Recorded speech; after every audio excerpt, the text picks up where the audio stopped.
Viktor Orban a qualifié ces élections de jour historique.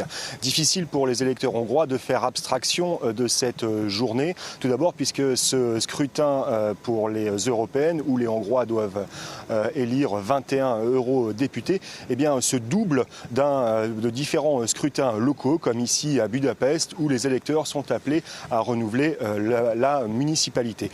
Ensuite, difficile de faire abstraction de cette campagne électorale. La plupart des villes hongroises ont été recouvertes de panneaux pour cette campagne. Le camp du parti au pouvoir, le Fidesz, ayant acheté la quasi-totalité des panneaux publicitaires du pays. Enfin, à noter sur le thème de cette campagne électorale, sur les réseaux sociaux, les clips de campagne du camp du parti au pouvoir ont été parmi les plus vus en Europe. Plus de 10 millions de vues pour les clips de campagne du Fidesz. Et cette campagne électorale a été marquée par un climat particulièrement anxiogène sur une seule et presque une seule question. Et justement, quelle est-elle, cette question, Johan ? Écoutez, il faut savoir que la Hongrie possède une frontière commune avec l'Ukraine.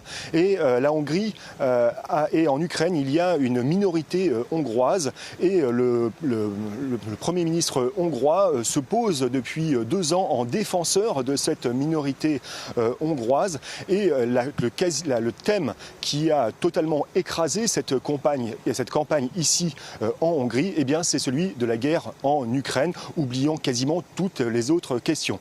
Tout d'abord parce que l'Ukraine aujourd'hui bloque près de 40% des décisions prises au sein de l'Union concernant le soutien à l'Ukraine. Notamment il y a 3 semaines, il s'agit de fonds destinés au soutien et à l'achat d'armes et de munitions pour Kiev. Près de 6,5 milliards d'euros sont bloqués aujourd'hui par Budapest. Et ce bras de fer avec les institutions européennes est particulièrement fort puisque la Commission européenne bloque toujours aujourd'hui les fonds de cohésion destinés à Budapest. Il s'agit près de 20 milliards d'euros de fonds de cohésion qui sont bloqués par les institutions européennes au motif que l'État hongrois aujourd'hui apporte atteinte à certains domaines de l'État de droit.